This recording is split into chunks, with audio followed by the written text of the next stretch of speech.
Three, two, one.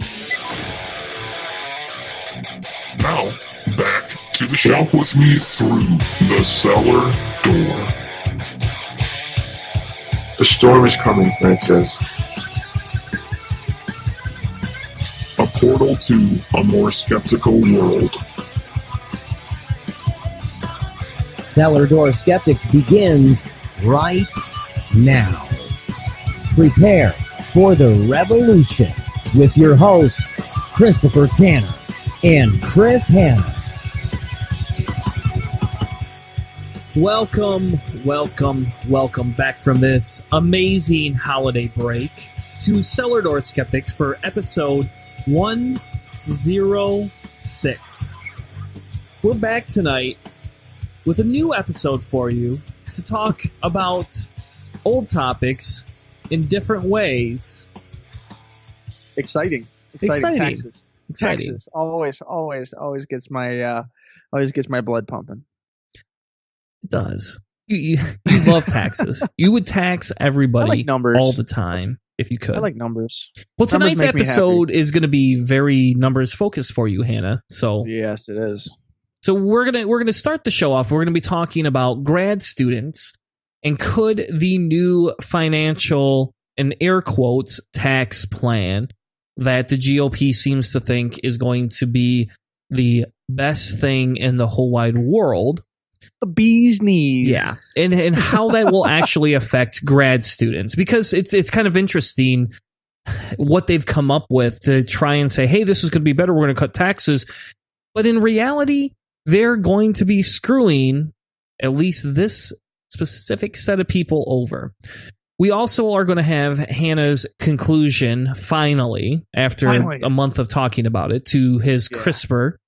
You're going to hear my opinionated discussion on the new GOP Michigan Senate and how they've adopted a bill that will allow concealed weapons in gun-free zones. And I know it seems like I talk about guns a lot, but in all fairness, in today's society, there's a gun tragedy that seems to happen every week, even if it's just on a personal level.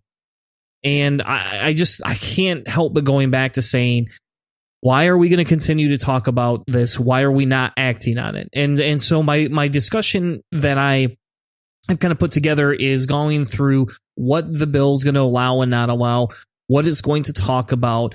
And then I'm also going to kind of look at, the rebuttal for it, the counter rebuttal, and we'll probably get into good guys with guns a little bit, because a lot of people think that is the only solution to the crime going on.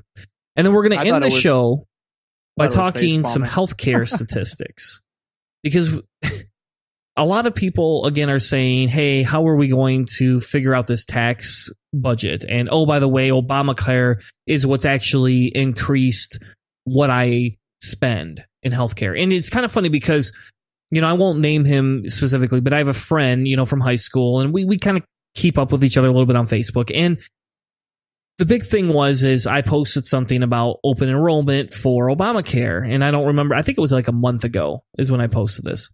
Yep. And, he came on and was like, yeah, well, my healthcare premiums went up.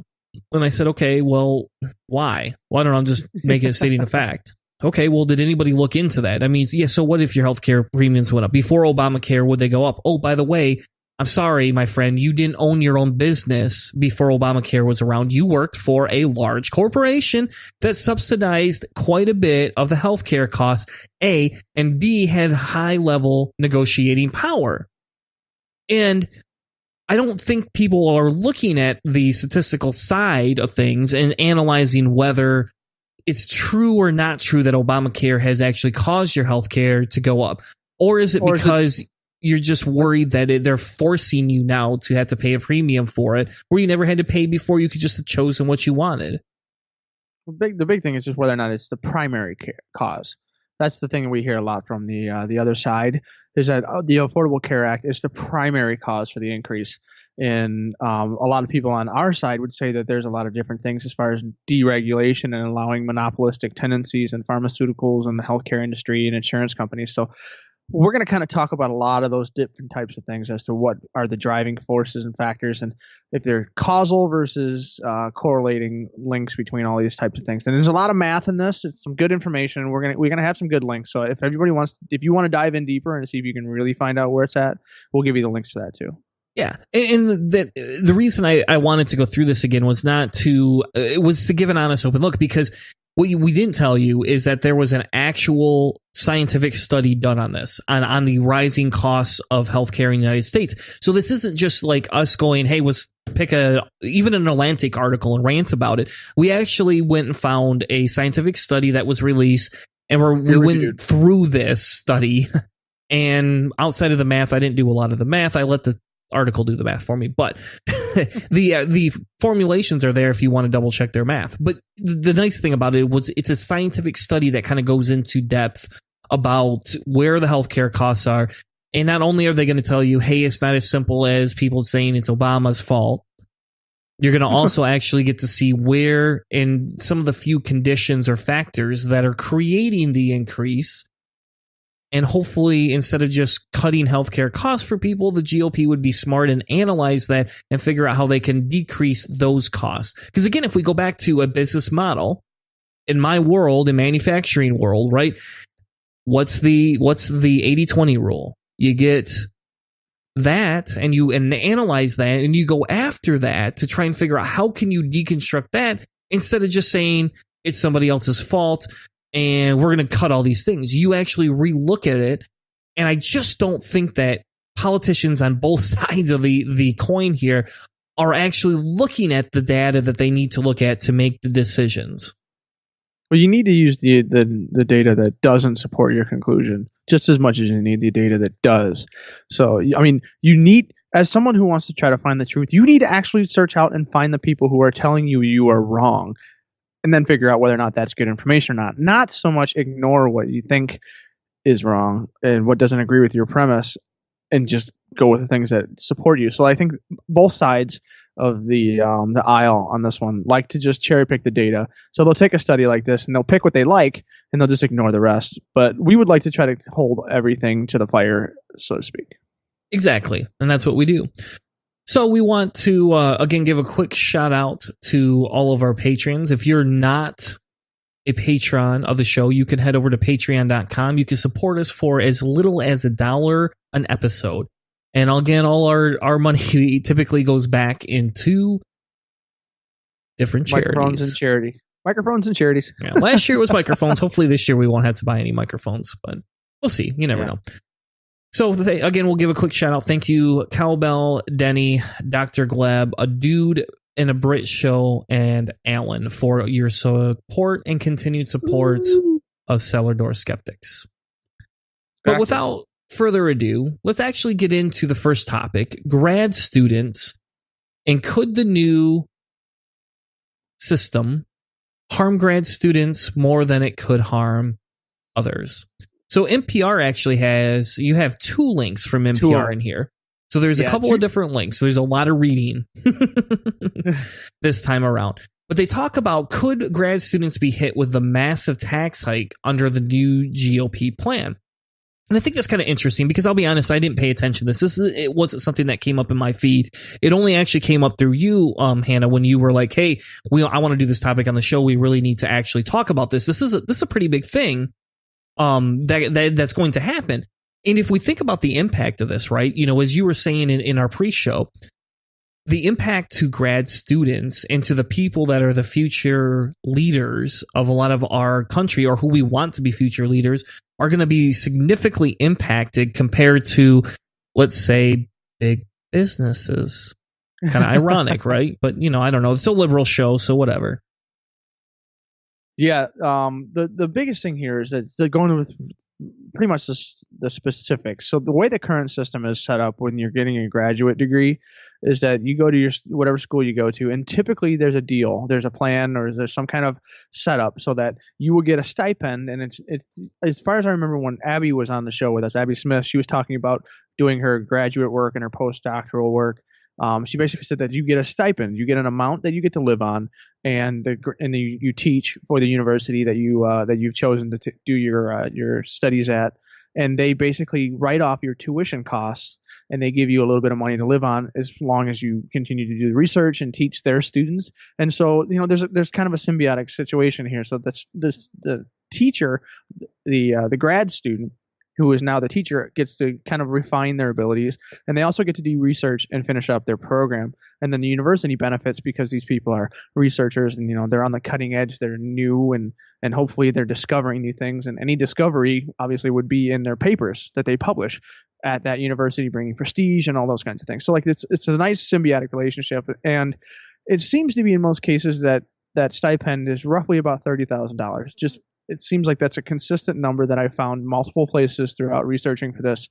But what they're doing in the new tax bill is they want to take that tuition money that is just kind of waved off as, here's the deal, no tuition, but you got to work for us and do your research in our name, and we'll give you $30,000 a year to live on, which is about $15 a year or so. It's it's the minimum wage in Seattle. $15 an hour.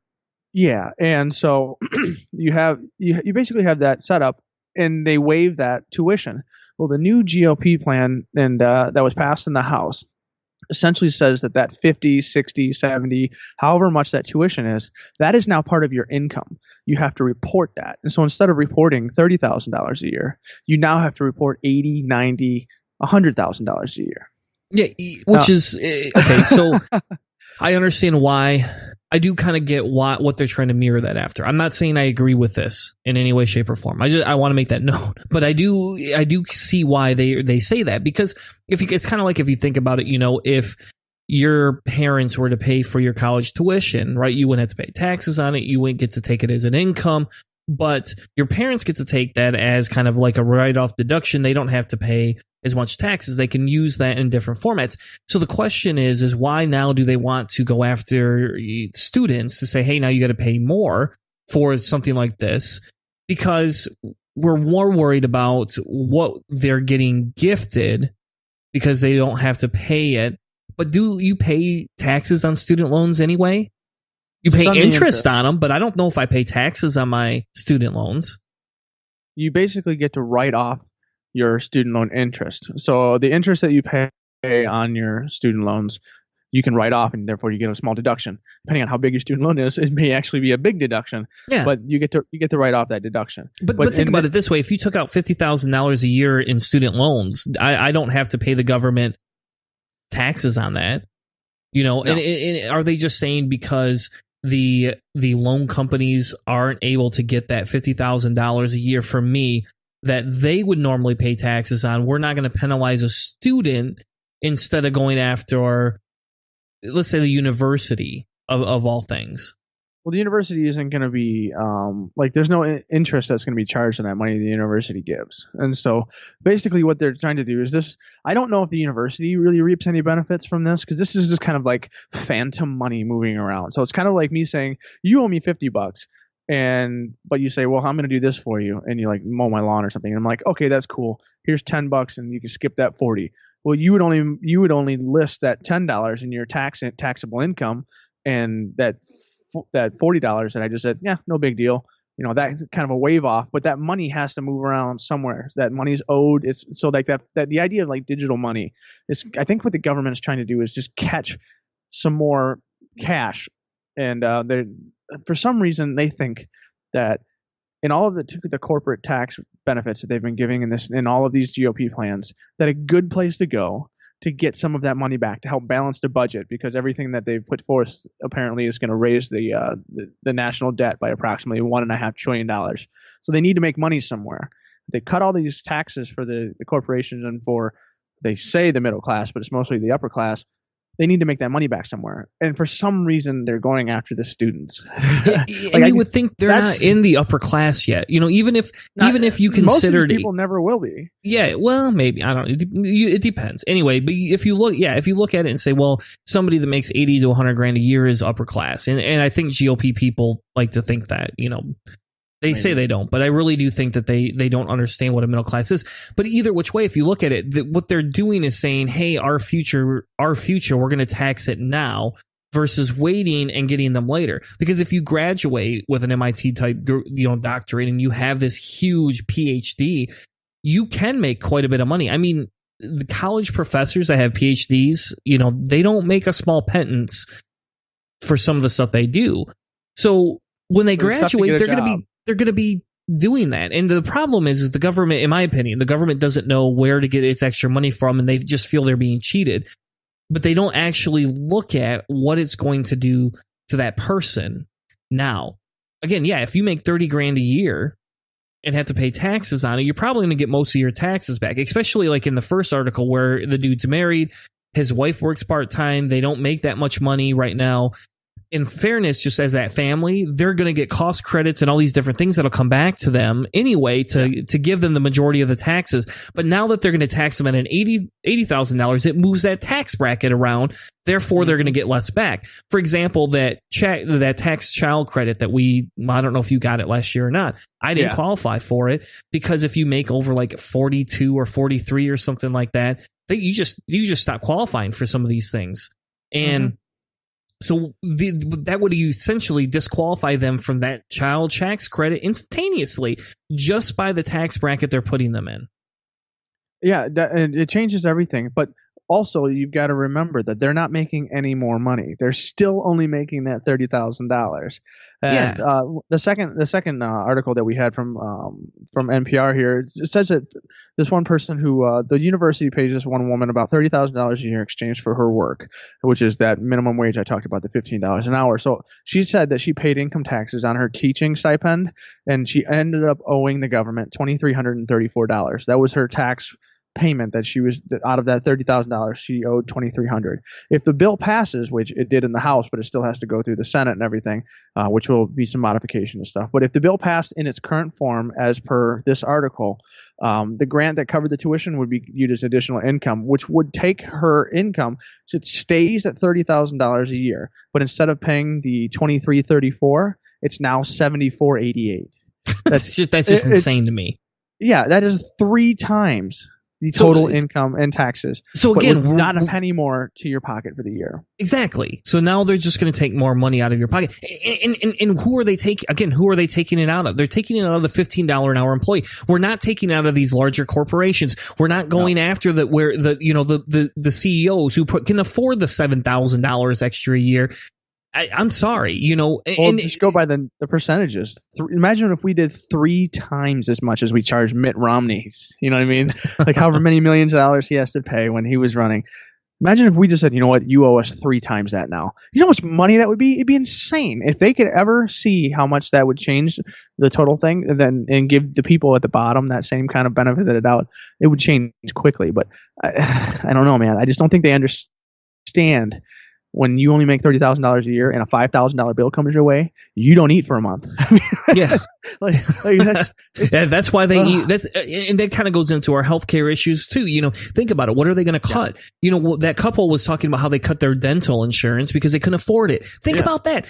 They're cutting healthcare necessities to be able to afford to pay more taxes. Now, think of it even more than this. And this, I know they didn't cover this in the article, but this is where my soapbox starts, right?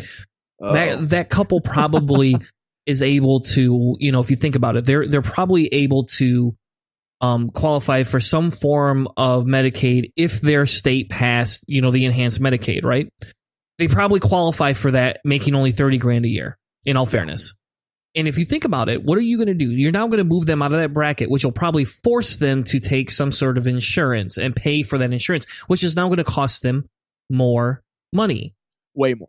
Yes, I will grant that will reduce our budget in some way, shape, or form because we're kicking people off of government insurance and putting them on their own, paid insurance out of their pockets.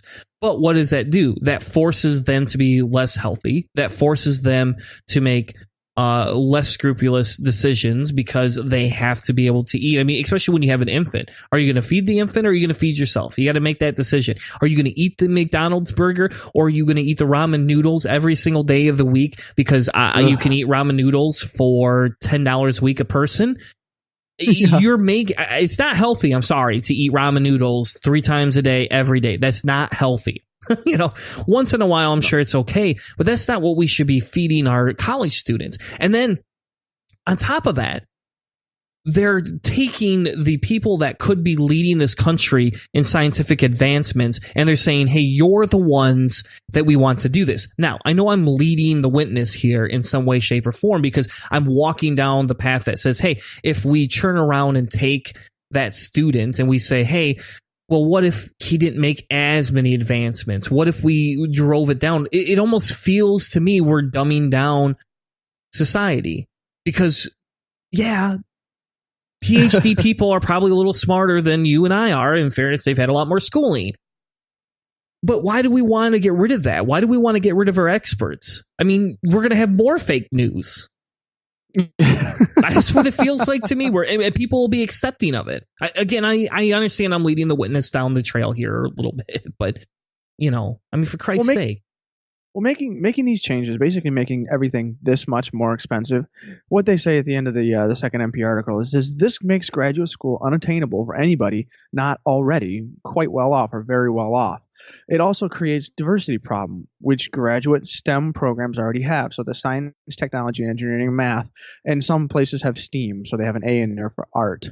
But what it does is it kind of makes it, if you're going to be in scientific engineering, technology, and math, or whatever the acronym, if you're going to be in any of those, and it's going to be, already ahead of time that it's going to be almost unbearably difficult to survive the financial aspect because of whatever wealth bracket you're in, you're going to be less likely to do it. It's disincentivizing scientific, technology, engineering, and math. I mean, it really is. It's disincentivizing wanting to get a graduate program.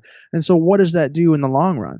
Like you were saying, it dumbs down the populace, because if people aren't going into graduate programs, that means we're not going to be innovating at the highest level of all of these new types of things. Solar energy, green energy, all the things that are going to be in the future here. And we're going to be still digging coal mines and coughing up the black lung. Like, that's the future without these kinds of innovative technologies and these kinds of technological and educational leaders.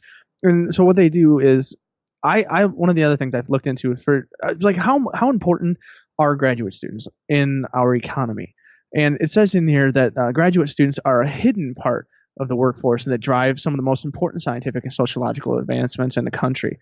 The American public benefits from it. Every dollar of basic research funded by the National Institutes of Health, for example, leads to $1.70 output from biotechnology industry. So every dollar we put in the American public, we get $1.70 back. Now, to me, that's a winning goal. I mean, we're investing in something, and we're getting a return on that investment. Now, if we put money into coal and we put money into basically making schools private and attacking the people who are going to be going into higher education, that's going to be a negative investment. We're going to lose money there, and there's not a question of that. And so this already works really, really well, but we need to give corporate tax breaks to major corporations and really, really rich people, and we're attacking the people who we have a statistical number here that says the investments in these people returns to our society, the however many fold in extra dollars. This isn't a question that's difficult. This is basically whether or not you think trickle-down economics is a real thing. That's really what it is. It's like they're trying to pay for other stuff, and they're saying trickle-down economics is going to fix everything. I don't think it's going to. I really don't think it's going to. I think this is a bad thing for education systems. Well, think about it. I mean, if trickle-down economics worked, we wouldn't be where we are, right? No, we would be doing great, because Reagan started that way back in the day, and I haven't really seen any of that pullback from the boomers. I don't know if did you get a paycheck from the boomers this week? I haven't. No. Actually, it's been harder to get jobs because, people don't want to pay me what they used to pay the boomers back in the day, because they say I'm not worth it because I'm lazier. So yeah, that's right. The millennials were killing everything. That's right. I also included another thing in here from the NCBI. It's a National Institute of Health.gov page. The economists basically explain economic growth and productivity areas by citing the development of human capital investments in physical infrastructure. So we've been talking about building the bridges and investing in people. But it says that these factors explain only part of the growth in the economy. The residual between 65 and 40%, depending on who you read, comes from advances in knowledge. So if you think about the United States, when you go on the internet, when you're anywhere in the world and you type in .com, it's because and that's always the United States page. That's because we started it. We turned it and we monetized it. We made that one of the greatest tools ever created by humans. That's what it means to be an innovator. And so if you go to the UK, it's .uk. If you go to Canada, .ca. Because they came to the party late. So if the rest of the world, China, UK, India, if they all decide that they're going to be green and they're going to leave us in behind, that advance in knowledge that we won't get, it leaves us behind. And then we will pay royalties. We will pay, we won't have .com anymore. We'll have .a, .ass or something. Like it'll be embarrassing as hell. Or whatever. But we won't be the leaders anymore. And that's what I'm trying to say here. It's to be the leader, you need to innovate because everybody's going to copy you. You always have to be making new things. And so if we take away from these, really important, graduate level degrees and stuff, we're giving away our leadership position in the intellectual world. Is what I see. And it's a tax bill that's going to help push that. That's such a weird thing to be. Of all things, I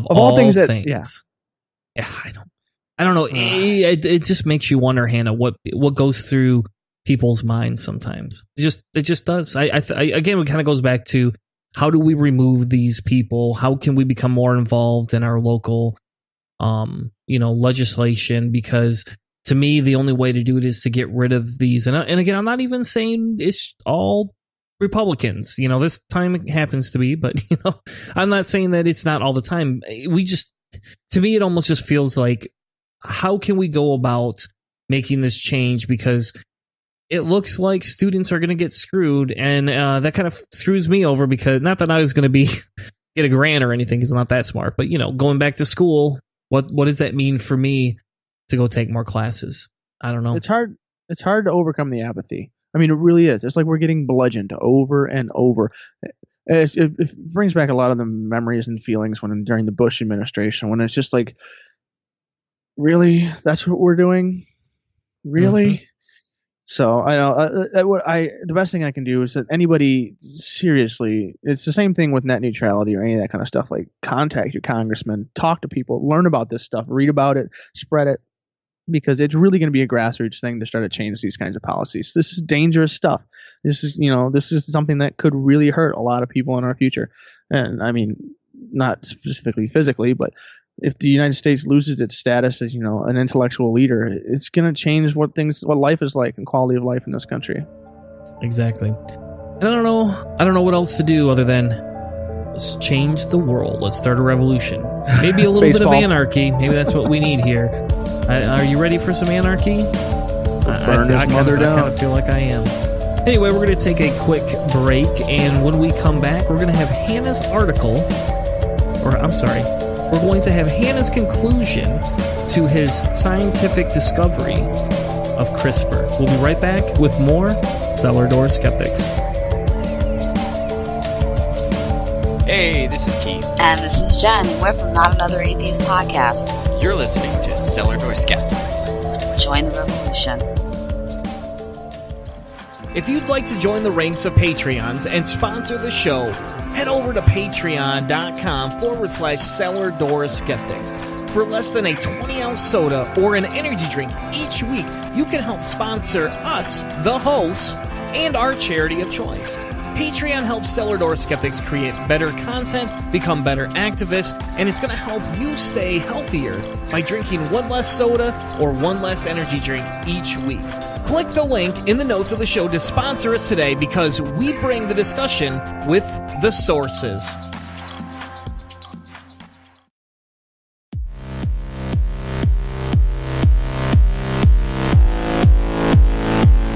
Hello, I'm Miss B. Haven. I'm Demanda Wright. And we're promoting secular feminism. And you're listening to Cellar Door Skeptics.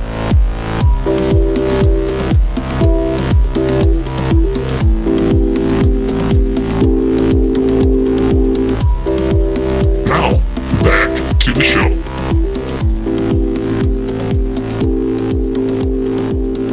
And now, off the deep end with Chris Hanna.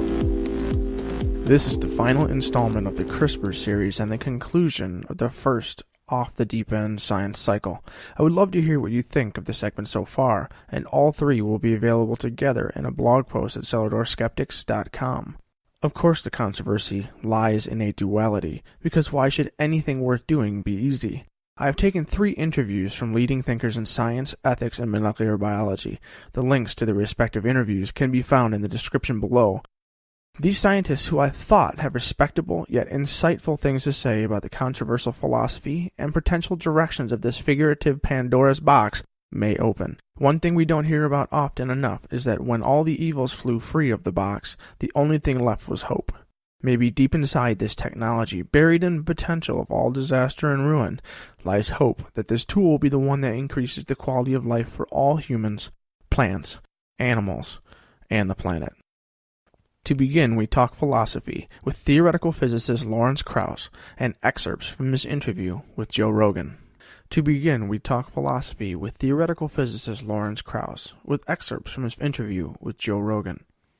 To begin, the concept of direction from evidence is broached, how to find some form of guide when science is so new, uncharted, and so revolutionary. Watch what's going to happen, try and anticipate the results, understand them in detail, anticipate what the results are, and avoid negative ones to the extent you can. Aren't we happy that the world is different than it was during medieval times? Most of us are happy that the world has gotten more open, more interesting. And so that's part of the human drama, is that it's going to go places and we don't know where it's going to go. And that's okay, but we should all work as much as we can to try and make sure, to the extent that we can, that the direction it heads is a good one, is beneficial, more interesting, more exciting, more possibilities, more fun for everybody. With a method governing the mayhem, we see altruism and utilitarianism peeking from the heartless core of the scientific method. How indeed can one garner such humanistic pride from nothing? But I digress. Back to the philosophy. And I've had this debate with a number of colleagues who point out, I think it was Hume who said, you can't get ought from is. Okay? You can't get ought from is. Just by rationality, you can't decide how to behave. Maybe. But here's the point. Without is, you can never get to ought. Without knowing the consequences of your actions, which is what science is all about, you can't decide what's good and bad. So using the pure and unbiased data derived from the scientific method, we can find patterns and perform further experimentation to test hypotheses. These hypotheses can include Hume's ought, as in ought we do something, should we do something, and is, which in this case would be information on the physical existence of some event or consequence of an action. Simply put, without experimentation on something like CRISPR, we can never know if we should or should not. We can worry about a lot of things. I'm not anywhere near as worried about that as I am hacking. I remember about 7 or 8 years ago, we had a professor from MIT who said his computer science students were most interested in hacking DNA, much more interested than hacking, because it's just a code. And so if you can manipulate arbitrarily in a very precise way DNA, then of course there are many good things that can come, and maybe you can make yourself stronger, bigger, whatever you want. Maybe or not you, maybe your children, whatever. And maybe you can overcome genetic diseases, which of course would be great. But you can also, with great power comes great responsibility. And with that, you can also imagine hacking. And Uncle Ben reaches out once again from the grave. Great responsibility would be saying it lightly, but intentional or not, bringing Spider-Man's most prominent quotation into this conversation is brilliant. The idea of ethics in gene editing to give humans the abilities of the spider, for example, is exactly the sort of thing we imagine with this technology, and as we will hear later, is still safely tucked away in comic books. Any new technology is terrifying. Does that mean we shouldn't create new technologies? I mean, cars are terrifying. Cars kill. Look how many people cars kill. Now maybe we'll have self-driving cars. Maybe fewer people will die. Some people are afraid of self-driving cars because they do present moral problems. And if a car is designed to minimize the number of people it kills, and it can do that by killing you, if you're faced with running into 5 school children or the car turning and hitting a wall, what do you want your car program to do? So the trolley problem is now firmly planted in driverless cars and even CRISPR. As Lawrence imagines with the smart car technology, the same utilitarian logic finds its way into CRISPR in the form of a deadly outbreak or mutation. The masses will be saved, But your genetic code, or the mutation you carry, or your child carries, must be destroyed, because it is programmed in such a way that the solution is purely binary. You, or your child, or them. These fears are things that can get experimentation grounded forever. Ships are safe in the harbor, but that's not what ships are meant to do. Spoken as a true scientist, but as with Oppenheimer's realization of Hindu proportions at the successful test of a nuclear explosion, the wrong use of this tool could certainly make one the destroyer of worlds. I try to anticipate the possibilities and to the extent I can discuss what they are so that we as a society can address them more cogently. I do not, however, generally make predictions about anything less than 2 trillion years in the future. There is an assumption of the scientific literacy of society here that gives me pause. I fear that panic and the resistance to change, paired with general scientific ignorance, will derail this conversation in the near future. And the further the general populace gets from an updated scientific literacy, the more true the following will be for those reading headlines from less than trustworthy sources. Any sufficiently advanced technology is indistinguishable from magic, Clarke's first law. When a distinguished but elder scientist states that something is possible, he is almost certainly right. When he states that something is impossible, he is very probably wrong.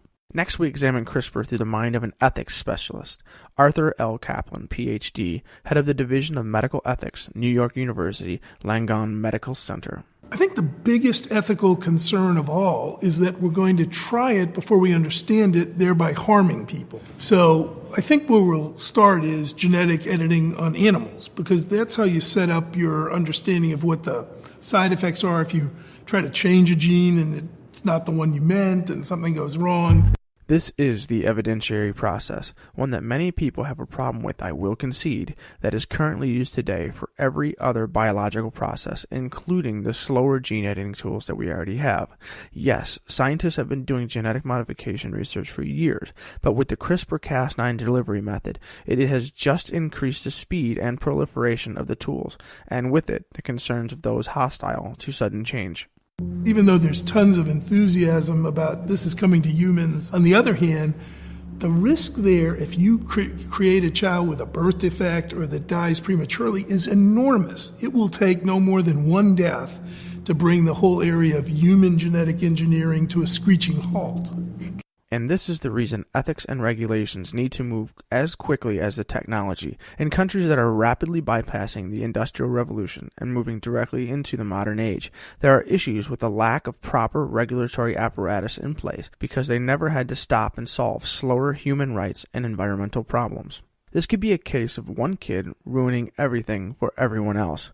Say if China, who has significantly relaxed human rights requirements, pushes experimentation too quickly, and a situation such as one Arthur described happens. Would the WHO and the rest of the world join in prohibition? The severity of the danger, of course, would make a difference, but globalization of the scientific regulatory process is a preventional oversight necessity. So an interesting fact about medicine today is that we have already crossed over the line into enhancement and improvement.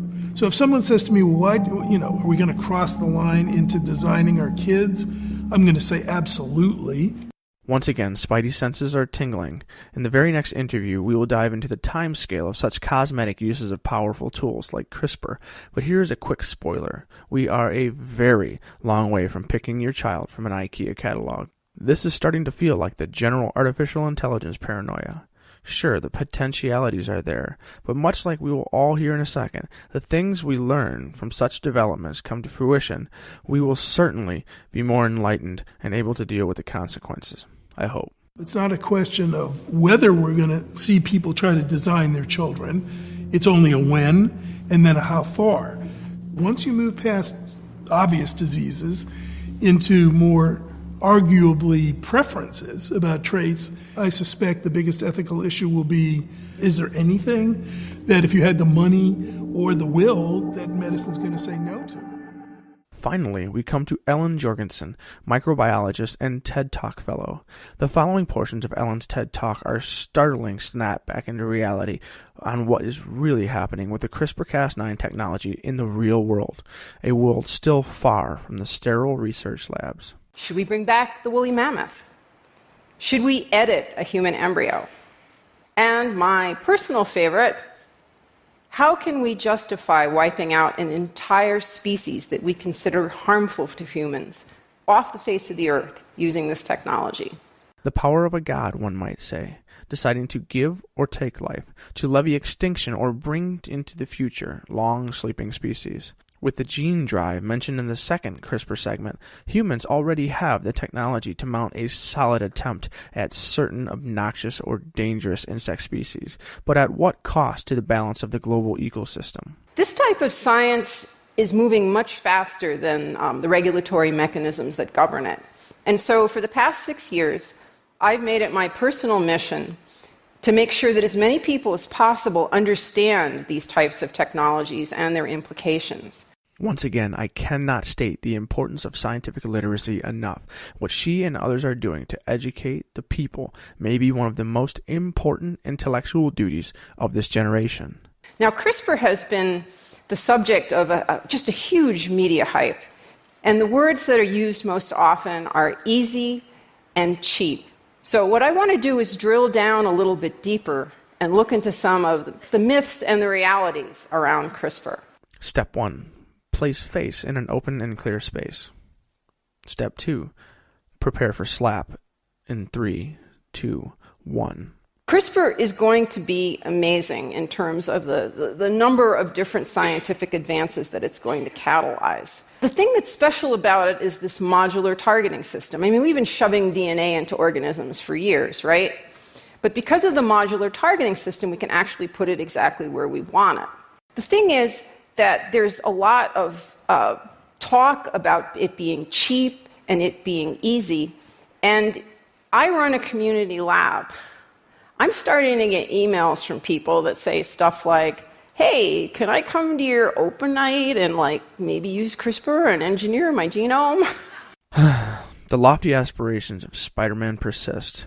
The general ignorance of the state of this technology make it even easier for a small spark to light a misinformation campaign to burn witches and sink this ship. If CRISPR is to be discarded as an unusable tool for humanity, I hope we have more of a reason than Pat Robertson said on TV that. But I've heard it's cheap, I've heard it's easy. So we're going to explore that a little bit. So how cheap is it? Yeah, it is cheap in comparison. It's going to take the cost of the average materials for an experiment from thousands of dollars to hundreds of dollars, and it cuts the time a lot too. It can cut it from weeks to days. That's great. You still need a professional lab to do the work in. You're not going to do anything meaningful outside of a professional lab. I mean, don't listen to anyone who says you can do this sort of stuff on your kitchen table. So cheap is relative because of the necessary laboratory technology. It's really not easy to do this kind of work. Not to mention there's a patent battle going on. So even if you do invent something, the Broad Institute and the UC Berkeley are in this incredible patent battle. It's really fascinating to watch it happen because they're accusing each other of fraudulent claims, and then they've got people saying, oh, I signed my notebook here or there. This isn't going to be settled for years. And when it does, you can bet you're going to pay someone a really hefty licensing fee in order to use this stuff. So is it really cheap? Well, it's cheap if you're doing basic research and you've got a lab. And a golden age of cheap and easy may soon take up residence next to Napster. As with most new technology, once the monetization is organized, there will be a barrier to entry, but one can only hope with CRISPR's unique simplicity that only real restrictions will be lab access and knowledge. But right now, if you want to get into the whole body, you're probably going to have to use a virus. So you take the virus, you put the CRISPR into it, you let the virus infect the cell. But now you've got this virus in there. And we don't know what the long-term effects of that are. Plus, CRISPR has some off-target effects, very small percentage, but they're still there. So what's going to happen over time with that? We mentioned this in the first segment. Some applications of CRISPR have success rates as high as 80 to 85%, but others only 40 to 60%, not to mention the exponential number of variables added to the experiment when the tests leave the viral lab and enter into complex human biology. Now, the other thing is we don't really know that much about how to make a particular thing happen by changing particular spots in the genome. We're a long way away from figuring out how to give a pig wings, for example. Or in humans, the ability to scale tall buildings and shoot webbing. As was said earlier, the variables for an experiment have to be identified and controlled for. To make significant modifications to single or multiple-celled organisms, it is still difficult to completely control. So the idea of human or pig editing or cosmetic children is effectively dead for the near future. But what is happening is that CRISPR is being used by thousands and thousands of scientists to do really, really important work, like making better models of diseases in animals, for example, or for taking pathways that produce valuable chemicals and getting them into industrial production and fermentation vats, or even doing really basic research on what genes do. This is the story of CRISPR we should be telling. And this is the story that doesn't create a grabby headline or a million shares, but should. Good news doesn't sell, and it's our job to convey the eloquence of this beautiful scientific tool with storytelling and relatable parallels. Lots of scientists did a lot of work to make CRISPR happen. And what's interesting to me is that these scientists are being supported by our society.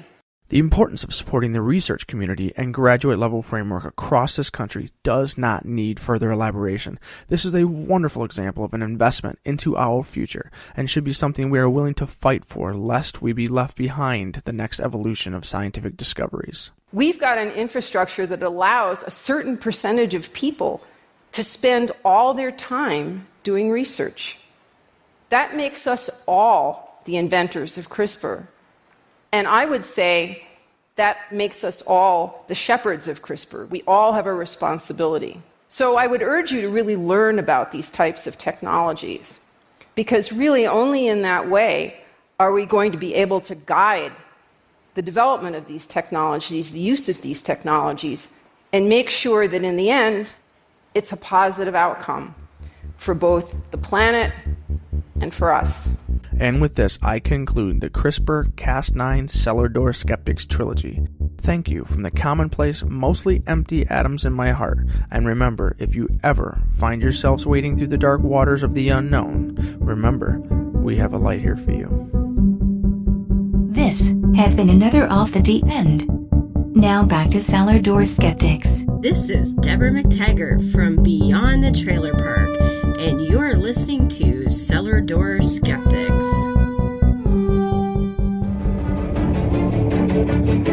Looking for something new and exciting, or maybe just a change from the old atheist show format? Cellar Door Skeptics podcast provides listeners with hours of enjoyment each week on Spreaker and iTunes. Check us out as we talk politics, religion, science, reviews of books and music, along with the occasional interview just for a twist. Join Christopher Tanner and Chris Hanna every Tuesday night at 8 p.m. Eastern as they bring fresh content to you. Walk with us through the cellar door as we help you prepare for the revolution. You can find us on Spreaker, iTunes, YouTube, and even on Facebook.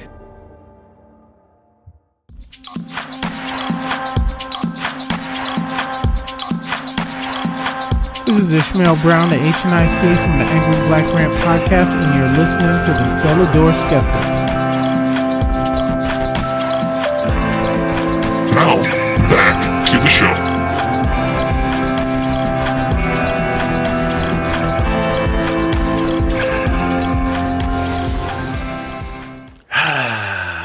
First day of open carry, and I'm pumped. It's good guys with guns are gonna keep this country safe and free. Might even buy this CD to celebrate. Y'all take a Cocoa Chino, extra brownies, some whipped cream. Excuse me. Nutmeg. Do you know there was a line back here? Oh, I'm sorry, ma'am. I thought you were still shopping. You wanna try that again, son? As a matter of fact, I do. Put the gun down, no one gets hurt. Whoa, whoa, whoa, I'm the good guy. In this scenario, I'm the brave vigilante protecting the rule of law. And I'm the proud patriot standing his ground. I'm 99% sure that I'm the good guy. I'm 99.9% sure that I am currently the good guy right here. The state Senate in Michigan has adopted bills that would allow concealed pistols. in the schools, churches, and other places where they're currently banned. The bills also forbid the open carrying of firearms in those places. Senate Majority Leader Arlen Meekoff says he thinks people are actually less safe in an area where concealed guns are not allowed. So tonight, for our conversation, we're going to be looking at the new law or the new bills they're trying to push through in Michigan. So yes, this is a little bit more of a Michigan-centered topic of discussion tonight, but I think it kind of pertains to the whole country and a lot of the violence that we've been hearing about and seeing over, I would like to say the last year, but it almost kind of feels like the last 15 years ever since I've been acknowledging it in high school. So there's an NPR article that kind of talks about what the new law is, what they're trying to do, and what they're trying to pass.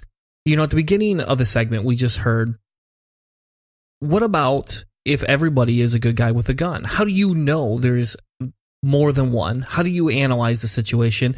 And how about innocent bystanders, such as myself, who don't own guns or don't carry guns with us? How am I supposed to know which person is really the good guy with the gun?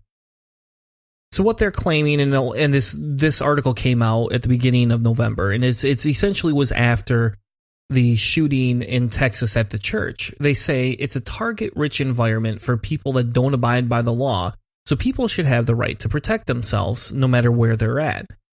The Republicans voted down Democrats' amendment to forbid people convicted of domestic violence and who are on the federal no-fly list from getting a concealed license. So essentially, what they're doing is they're saying, well, we think it's kind of okay with this new bill that if you're on a no-fly list, you can have a gun. And if you have a domestic violence charge, you can have a gun. Now, I don't understand why they think that's okay. So I get it. If you have a domestic violence charge, and should you be able to protect yourself? Well, sure. You probably should be able to protect yourself. But there has to be an extremely steep ability to prove that you're not going to use that gun against somebody else. Because if you've already been convicted once of a violent crime, why should you get the right to protect yourself unless you can demonstrate that you're not going to use the same right you have to protect yourself to harm other people? Now, I have a second article from the New York Times that talks about how to reduce shootings.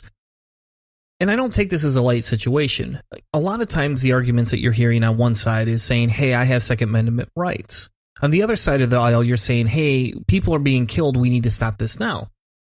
It doesn't feel like anybody wants to meet in the middle. But one of my biggest contentions here is that we have a lot of people that are doing nothing but trying to disprove statistical data about how guns harm people in the United States. For example, we have more guns per capita in the United States than anywhere else in the world. Now, in fairness, Switzerland is the next in line, but they are literally almost half of the firearms that we have per capita. There's also more gun murders by almost 2.5 times anywhere else in the world. Now, again, Switzerland's that anomaly, right? They have 2.6 ratio, whereas ours is 3.0. So that's a huge difference between the two. But instead of anybody actually saying, hey, let's analyze why, let's analyze what's the difference, what's about their culture allows for this to happen, people are just saying, hey, look, they have a lot of guns, therefore they don't have a lot of high murder rates. We should just accept that. We should follow their standard. And that's the biggest problem here is the strategies when approaching, let's say, I call this like a public health crisis at this point, is people aren't looking on the left or the right to say, how can we solve these problems? Recently, there was a Facebook thread that I got a little bit involved with, where our favorite gun-toting atheist named Stu, who was on the show about 1.5 years ago, debate me on gun usage in America. And if you haven't listened to that episode, I recommend you take it in chunks because it is a 3-hour tangent where we talked about the different statistics. We analyzed it. We argued back and forth. In fairness to Stu, he's done a lot of research. But the problem I have with it is instead of him actually saying, okay, whether my research is right or wrong, whether yours is right or wrong, why can't we come up with a comprehensive, way to fix this? Him and a lot of these other groups are not engaging in this. They're not saying, okay, we do see that this has to be a problem. All they want to do is deny. And that's my biggest problem is where's the research? Where's the study? Where's the people coming out saying, hey, what can we do? Where can we go? And why is nobody listening? In the New York Times article, they talk about, how can we regulate guns like automobiles? Well, that's a fair point, right? In automobile safety, if we actually look at the regulations that go involved in it, there were deaths per 100 million vehicles traveled, right? They talk about how it was in the 50s, between the 40s and 50s, it was 9.3, and now today, or as of last year, we're down to 1.8. That's a huge reduction. That's like almost a 700% reduction in fatalities. First, they introduced a safe belt. Then they had safety standards for cars. Then they talked about how many miles an hour you can drive. Then they talked about, requiring safety child seats. And then it kind of tapers off. Right there about the 90s, it does taper off, and you don't see quite as big of a safety reduction. But should that matter, I guess? I don't know if that should really matter or not. But you're seeing this reduction go down based on the fact that more regulations and safety protocols are being put in place. So how can that be ineffective? How can regulation be ineffective when we can just look at that analysis and say, okay, what would better gun control look like?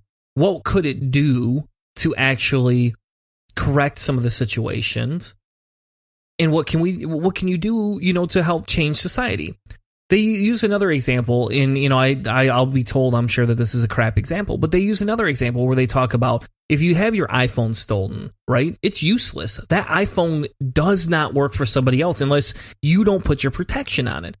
I have a thumbprint on mine, unless they're going to cut my thumbs off, you can't get into that phone. It has not been able to be hacked at this current time. So you cannot get into my information. Why don't we have guns that do that? Can you just pick up a gun and shoot anybody? Can a kid pick up a gun and shoot somebody? Well, yeah. So think about it. If you can just pick anything up and utilize it, you're able to use it inside of any area and for whatever you want it to be used for. Yes, I do get that there's serial numbers, that they're registered to you, that you're supposed to report them stolen. There is those different things. But at the exact same time, over 200,000 guns have been stolen a year, and which means they could be available to criminals. Back in the 19th century, they didn't have certain safety protocols on some of the guns. Not saying that they're better now, but they are better now compared to what they were back then. They now added some child-proof into some of the different handguns that you see. You didn't have that back then. We've seen a reduction in deaths over, let's say, the 1900s to today from it. Also, if we're actually looking at the statistical data right now, if you look at it, mass shootings are not always the largest number of homicides in America. They are probably the one that brings it to the attention the most. I mean, think about it this way. If you're hearing about it in the news media, for example, with the LA massacre where over 50 people got murdered and how many people got injured, hundreds and hundreds of people got injured. That's just mass casualties. You hear about it. It makes the public news. Somebody shoots his wife in the house, and does that make national news? Is there something CNN is streaming live all over? Well, probably not, because it happens a lot. How many gun suicides do people have? So there's over 22,000 gun suicides in 2016, and only 11,760 homicides.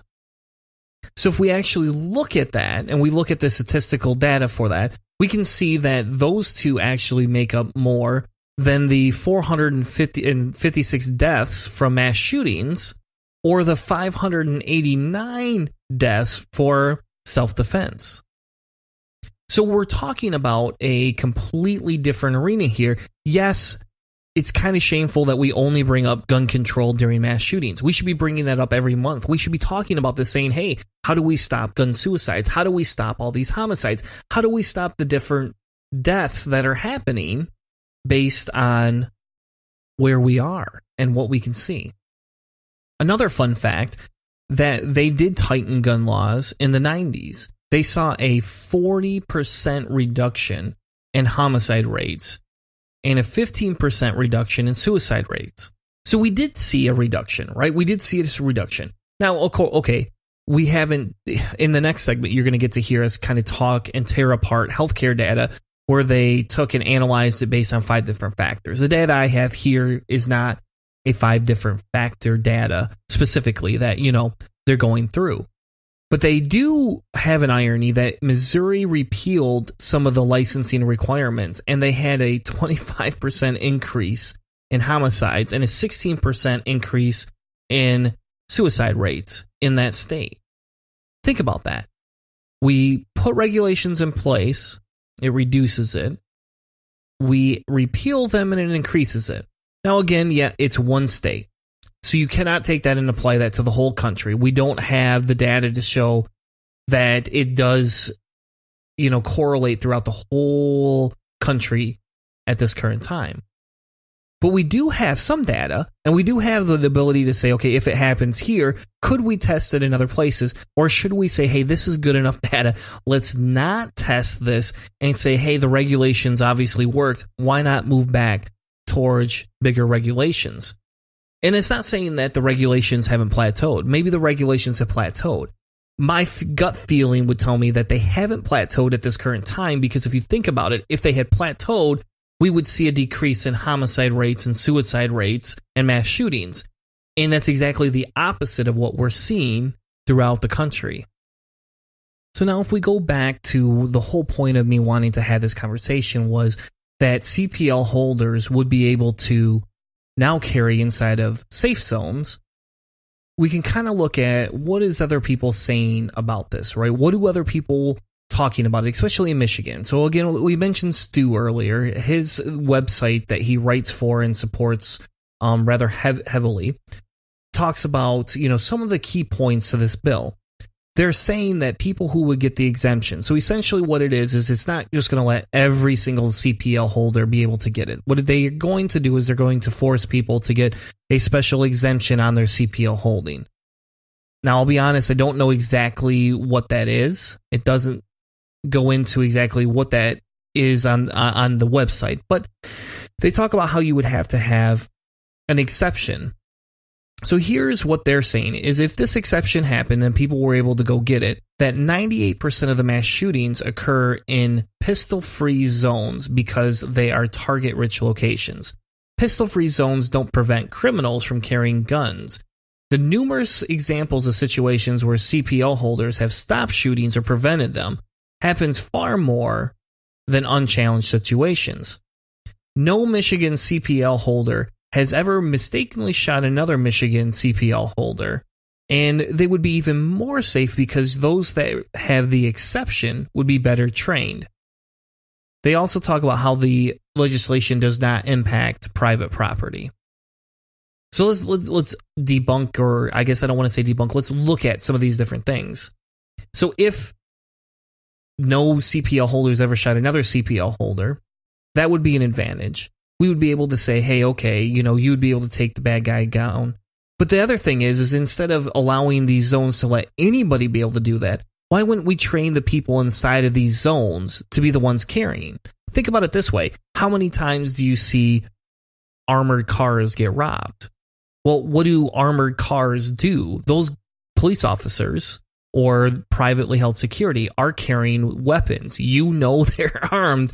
Therefore, you're probably a lot less likely to go after robbing them than you would be, let's say, a bank. How many bank tellers carry CPLs and walk into banks with guns? They just don't.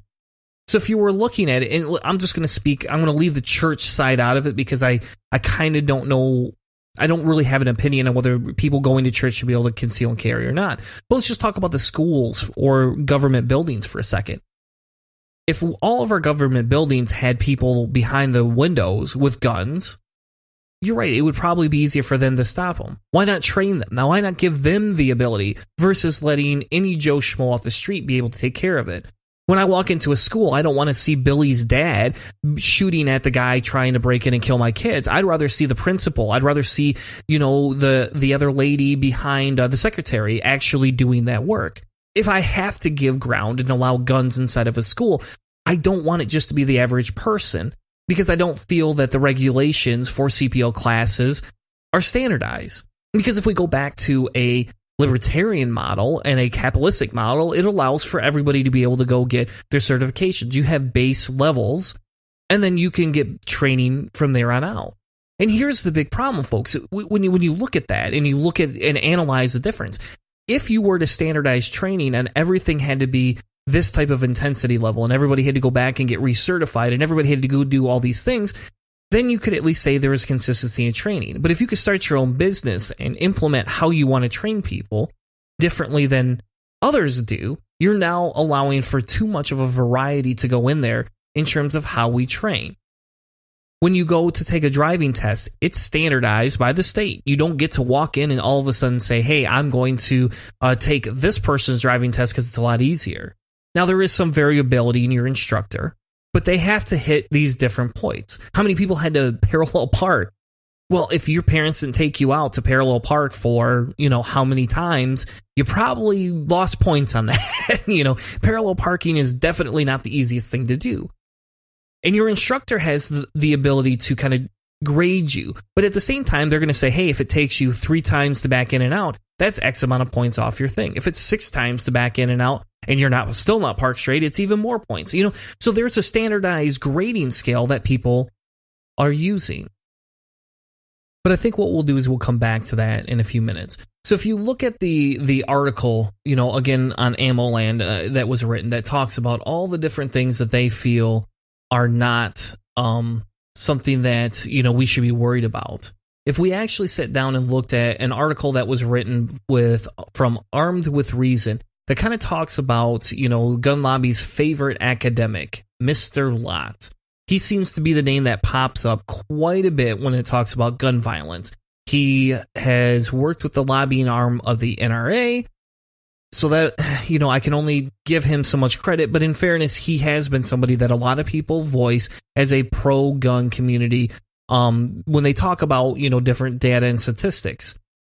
One of the big things that happened is he had a critique written about him in his book that basically says your more guns, less crime is kind of a misnomer. It doesn't work. It talks about how he has literally cherry-picked the data that he wanted to use.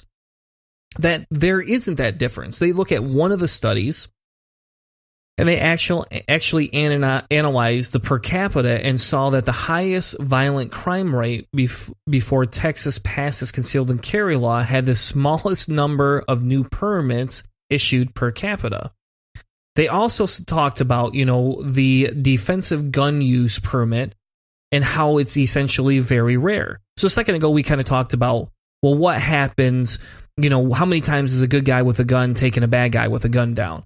Well, they talk about how they misread the numbers, and essentially only 0.012% of these happened. So they had 12 instances out of 100,000 of them that were actually taken down. Now, to me, that doesn't really sound like a pretty good odds. If I were to tell you I guess if I told you had 0.012% chance of not dying because a good guy with a gun, and I said, well, that's better than the lottery, you probably would agree with me. Your chances of winning the lottery are a lot lower, but your chance of not dying in a car accident dwarf that. Your chances of not dying in a plane dwarf that. And yet here we have two industries that are heavily regulated versus a gun industry that just kind of seems to not care. But the whole point of this wasn't to talk about, let's go into the statistics and say who's right or who's wrong. Let's assume that there's statistics on both sides. Let's assume we have to go both ways on this one and meet somewhere in the middle. I'm not seeing that happen. And what bothers me the most is that we talk about people who want to care about the amendment, the Second Amendment, but they don't want to turn around and say, okay, my Second Amendment can be modified. We can have the difference. I mean, think about it. Back in the 1700s, you didn't have semi-automatic rifles with bump stocks. They didn't exist. You can own all the musket rifles you want that you have to load, by hand. That takes you 3 minutes to load. I'm okay with that. Fine. You want to own 100,000 of those? Go ahead. More power to you. The guns are different from back then than they are today. The technology to stop shootings from back then and today has not increased or gone along and evolved in the same manner. Guns have evolved at a higher pace. But even without that, even if we just look at that, why don't we want ID tracking systems for guns? Why do we not want systems that activate or deactivate based on programmable prints, tracking devices, where you're at, where you're not at? Why don't we do any of those things? Why are we not suggesting that? And when the problem is that when you look at the right and all they're saying is, well, we want to keep our guns, you're telling me these statistics. Well, I have statistics over here. I'm saying, okay, fine, let's meet in the middle. So I've got a few recommendations on my side that I would almost say, hey, why aren't we looking at it in a different light? Why don't we look at agencies that could deactivate guns on a mass basis? For example, the Las Vegas guy owned X amount of guns. Why not just deactivate them? As soon as they start happening, where all of a sudden, hey, you get a news alert that people have been killed. Oh, we got guns in that area. Deactivate every gun in that area that isn't associated with a police officer. You could immediately have stopped that guy from shooting all those people without having the police to be there. And so fine, if it was an accident, right? Somebody accidentally got their gun disabled, but you would be able to disable all these other guns for it. Why don't we sit around and turn and look at training classes? Why do we not regulate it like we talked about earlier, like driving? Why do we not make somebody go to a class every 6 months to a year, depending on whether you have a CPL or just a gun? Why does it just need to be this one time? And why are classes allowed to be, whatever they want? Stu runs a great class. I've never personally been, but I've talked to a lot of people that have been. He runs an amazing class. He's a great instructor. He knows what he's talking about and how to use a gun, and he knows how to train you so you remember how to use a gun properly. Mr. Hanna would tell you that he has a brother-in-law that went to a class that basically they handed them guns and said, here's our bare minimum. This is the test you have to pass. Do what you got to do. You gave me your money and go. Obviously, there's some lack here. You can't do that with driving. You still have to go to the state and pass these tests. You still have to do all these different things. Why not limit the amount of guns you can buy in a certain time period? Why don't we look and say, hey, if you have to undergo a psychic evaluation, why not force that to happen more often with the more guns you purchase? Again, if we go back to the Las Vegas shooter, he purchased, how many different types of guns in a short amount of time. Well, that should be a red flag, even if he's buying them from all over. If you had a national registry and it went through and said, I'm going to buy 20 guns this month. Well, your wait time, you could say, well, you're going to have 20 psychic evals, and you're going to have to undergo them over this period of time. Why are we not forcing psych evaluations through licensed physicians? Fine, let the insurance cover it if that's what people want to do, but why wouldn't you force that to go through the actual industry that can evaluate you and set up a more rigorous physician? Why not also turn around and say, fine, your wait period is going to be different based on the amount of guns you want to buy. If you want to buy one pistol, your wait period, let's just say, is a month. If you want to buy 3 pistols, your wait period is a month per pistol. Oh, and by the way, we're going to space them out in between. That way you can't just walk in and buy one gun every month or one gun at a large setting. You have to buy them over periods of time. Unless you're planning to overthrow the government or create your own militia, why would you even need, I don't know, let's say 12 guns in a year? It's illogical to say you need 12 guns in a year. But some people want that, and fine, if you want that right, then I just think we need to make it steeper and harder for you to get those 12 guns in a small amount of time. If we want to get real controversial, we could raise taxes on guns. We could say it's going to cost more to own a gun. So a handgun's not just going to cost you $350 to go out. It's now going to cost you a lot more money. And then you should have to pay insurance on it. So if you think about it with a car, if you want a nice car, you're going to have to go out and spend $4,000 to $10,000 on a car. Then you're going to have to turn around and pay insurance to insure your car in case something happens or in case something happens to somebody else.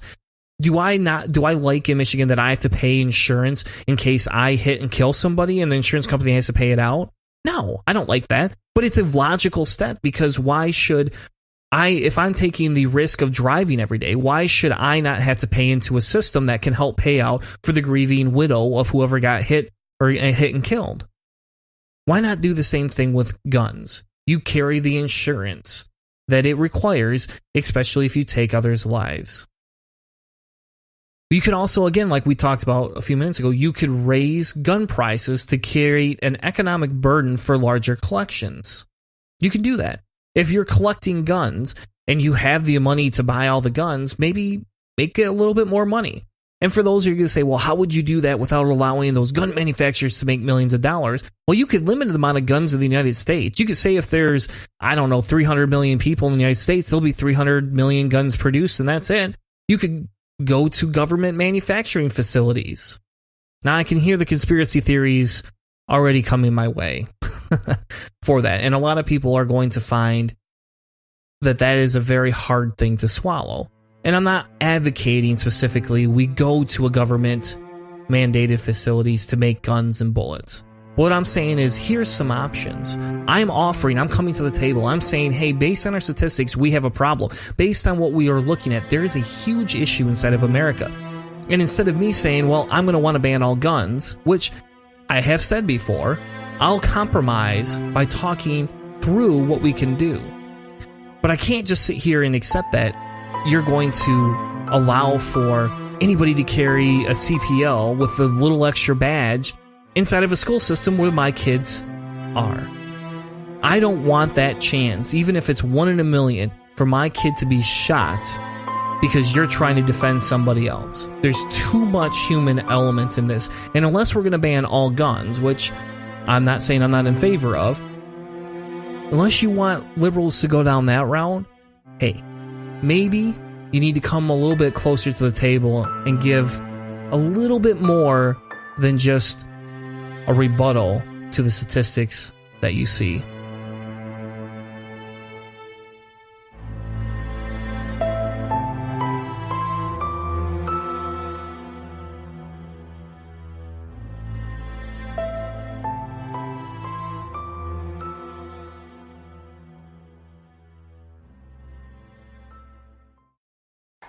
I'm a good guy too. All right. I'm taking charge of this situation on the floor now. Drop or I shoot. Shoot who? The bad guys. Who are the bad guys? You all seem pretty terrible.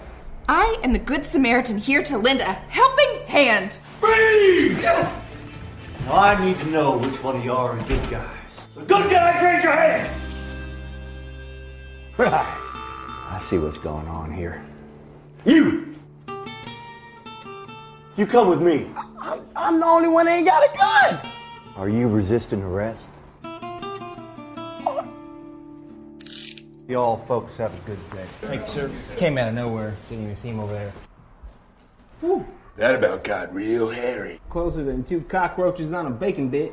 Oh, good Lord. Finger check. Good? Yeah. All right? Okay. This guy got hit. Ah, shit. I'm sorry about that, kid. What? That's the price of freedom. Price of freedom. Speaking of freedom, I am famished. You fucking shot me. Yo, big grandma or bust, tell you what.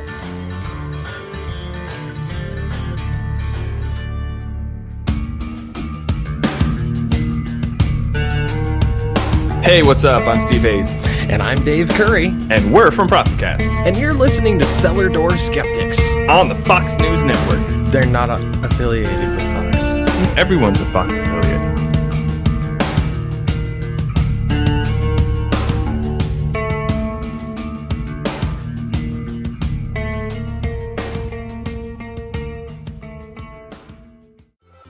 Considering how you want to help Cellar Door Skeptics, head over to iTunes or your favorite podcast app and give us a rating, because every rating helps push us in front of new listeners. And since our main goal here at Cellar Door Skeptics is to provide the most accurate information possible, we hope that more ratings will mean that more people get to hear the topics that we're presenting. We don't insist that we get a 5-star rating, but Hannah's favorite number is 5, and the more gold stars he gets, the more special he's gonna feel. So what do you say? Head on over to iTunes or Google Play, give us a rating, and help engage with Cellar Door Skeptics today.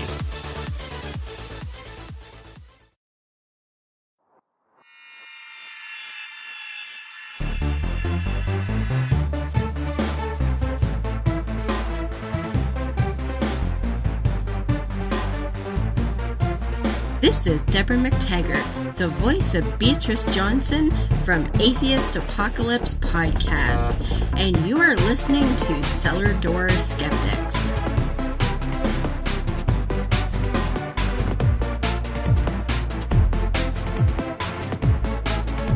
Now, back to the show.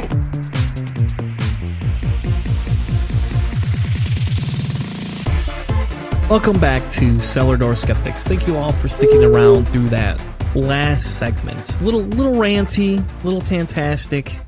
Won't lie. Semi-auto Tanner. All right. No, I'm not semi-auto Tanner. Jesus. Anyway, welcome back to Cellar Door Skeptics. The last topic we wanted to talk about tonight, and I'll be honest, it was definitely something that I really felt I wanted to address. And what we wanted to do is this kind of came up with a conversation I had with, a high school friend. And we were talking a little bit about, he was kind of criticizing, saying his Obamacare premiums are going to go up. And so I decided to say, hey, have you looked into what the costs are going to be or were before you owned your own business? Did you do any of that research? Well, no, I just was stating a fact. Okay, well, the fact doesn't do anything for me.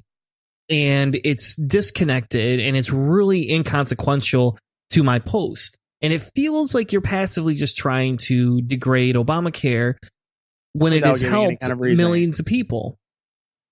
Yeah, without doing any kind of research. It feels like you're presenting me with sort of fake news, Yeah, here's this thing I don't like. But so what? What's the point? Did you have to buy insurance before that? Did you do any of these other things? Anyway. So I decided to look around and say, hey, is there any sort of scientific articles or anything that can come up that actually talks about the complexity of healthcare costs? Because we're skeptics, right? In all fairness, we do want to say, hey, is there any way we can actually demonstrate whether healthcare costs have risen because of programs like Obamacare? Or is it due to inflation? Is it due to price gouging? How do we quantify that? So there was the original article I found was from healthdata.org called New Study Explains Why U.S. Healthcare Spending Increased $1 trillion. Now, normally I would shy away from sources I don't know specifically, but I decided because they're actually posted within the second paragraph, and by mind you, the first paragraph was only one sentence. So the second paragraph, which is also only 1 second, they actually posted a link to a study that had taken place. So it's not like they were just saying, here's my opinion. There is a study that was published on November 7th called Facts Associated with Increase in U.S. Healthcare Spending from 1996 through 2013. And it's an actual academic published study that looks into, the different factors. So they basically said, how are 5 different factors, and we'll name them off in a minute, prevalent to the increased healthcare costs between 96 and 13? Healthcare costs, they say, we found increased $933.5 billion during that time.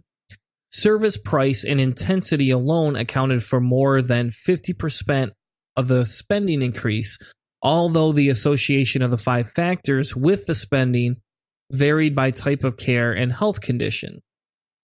If we want to look at it and analyze it, and understanding these factors associated with the healthcare spending increase and their variability across conditions and types of care can inform policy efforts to contain healthcare spending. That last line, that's what got me, because I don't know if our current politicians are looking at that. You know, we talked, in the first segment specifically about how these taxes are going to affect students.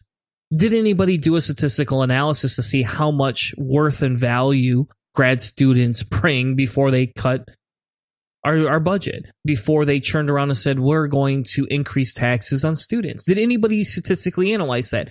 And that's my same question about healthcare. They want to cut healthcare. They want to cut all these different, programs and that help low income people and middle income people.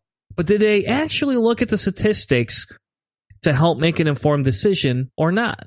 Again, and it relates to my gun segment. If you think about it, did they or does anyone actually analyze the statistics around guns, or do they just say, we need our guns, it's our Second Amendment right? Or do people just say, hey, we shouldn't have guns because we can't figure out how to stop shooting people? The coin goes on both sides. And so that's what drew me to this whole article, Hanna. The big thing that I saw that I really liked is the fact that it's on the JAMA network, which JAMA basically stands for the Journal of American Medical Association, and it's peer reviewed. It's published 48 times a year by the American Medical Association. The American Medical Association is a bit sketchy. It has problems with monopolistic tendencies and things like that, but this is still considered a peer-reviewed article, and there are no citations as of yet so far. It has only been out for approximately 20 days, so that's pretty quick. I'm not going to see too many citations right out of the gate there, but there's a lot of real strong data in here. If you go to this page, what it does really nicely is that it's got its contents listed, figures, tables, and supplemental content, which is going to be obviously the attachments and any kind of referred studies, and then also it has references in places where you can look in even further down the rabbit hole if you wish. But basically what I see here is this is a nice study that's really kind of going into the data. They make adjustments for $1996 to $2013 in the tables, and we're getting a nice, I guess, scientific method driven analysis of what's happening here. And we obviously know without question that the cost of healthcare have gone up, and we're looking for any kind of relationships between recent increases. So like the Affordable Care Act has driven a ton more people, some 20 plus million more people to the healthcare industry, because before they just were not in the healthcare industry. And so now they got coverage. And when they came in, those people, the people who were most likely to use the Affordable Care Act, were people who really needed healthcare. So they got in, they got coverage, they got subsidies in that coverage, and they used the system. They used it hard. Like if you were new and you had not had it, they really went in and they maxed out and they hit their deductibles. And I mean, because they needed it, they needed the care. And once they had healthcare, then they just went for it. So we're going to see increases in, so like the intensity and some of the things that you mentioned at the very beginning in the abstract, that stuff is the kind of thing that's going to be increasing in the short term because of this new influx of people and the change in the system. And I think that is something that they would see if they went past the 2013 mark and really got into when the Affordable Care Act, like nowadays, is kind of full steam ahead.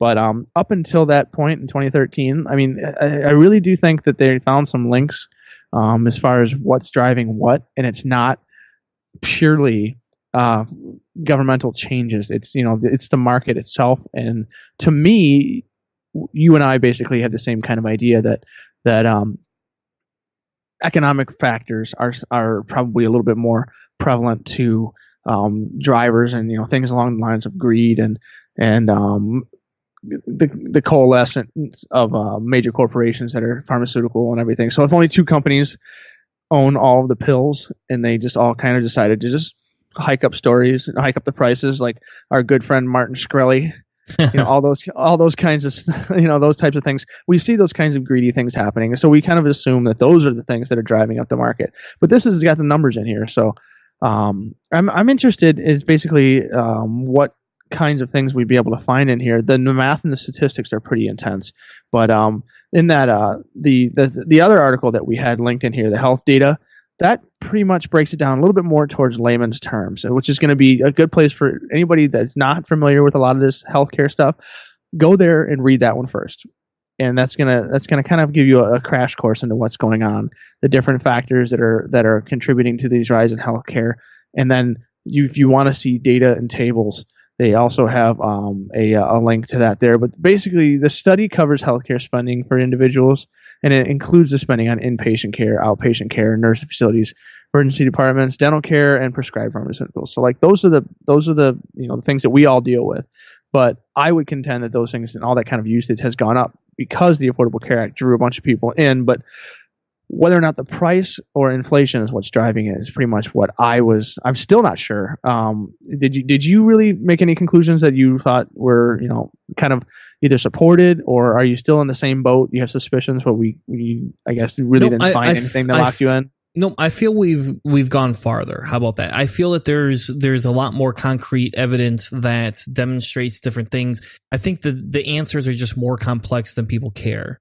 How about that? And it's not something you can just dive into and say, hey, I'm just going to understand this in an afternoon. I mean, I'll be honest, it took me 3 days to read through the article itself and just try and process it and analyze it. And that was, again, the first time. The second time I read it was even more in depth.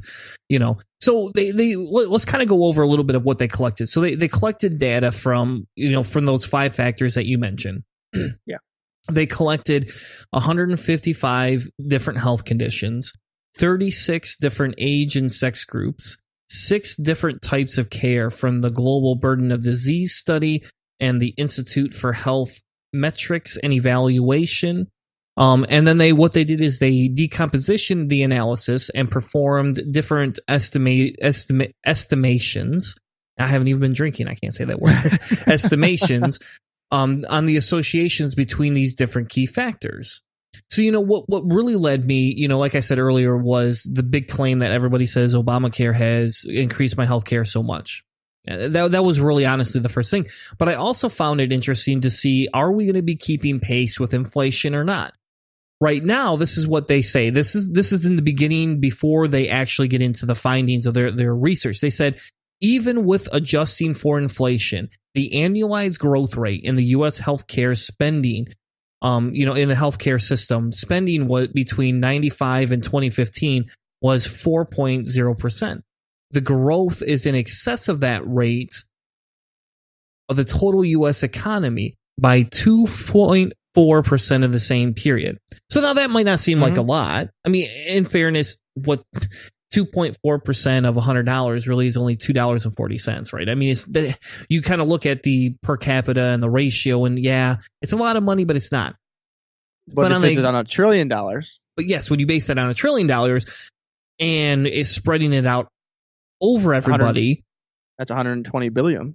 Yeah. Or no, yeah. No, you said 2.4%. So it'd be $2.4 billion. Yeah, so there's just more to it than that.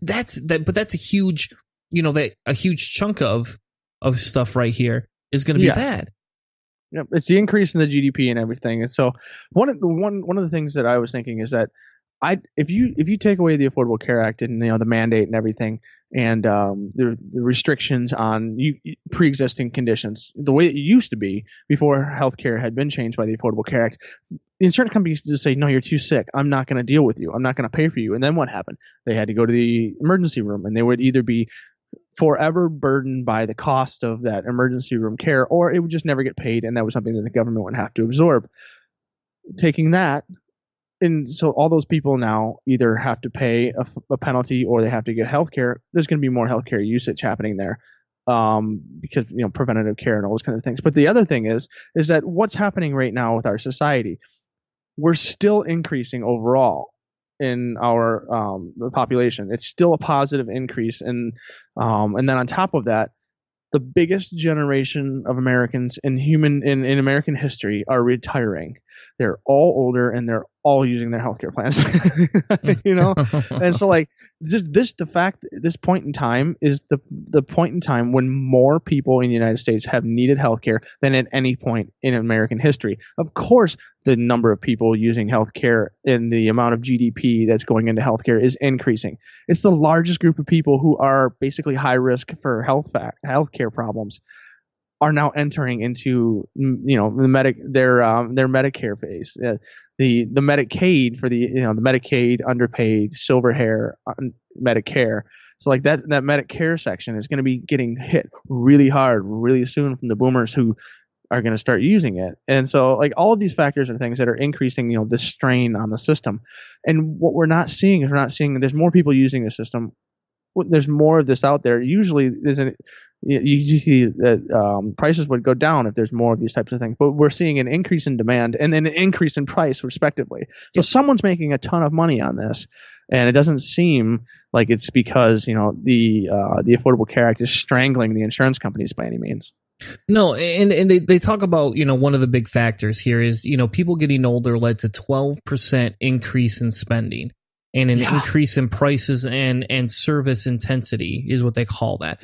And this is the variety and complexity of the different services that they're using. They're using different types of services, which led to another 50% increase in the spending of it because of the different types of services.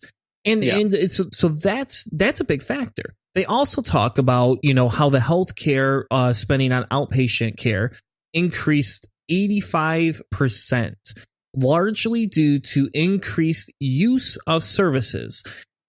Spending on inpatient care grew 59% because of the price increase in service intensity. So if we just look at the outpatient care, what do you think drove just that? For a second, that's 85%, right? Yeah. Now think about it this way. It's not just due to a population increase. It's due to more people having healthcare.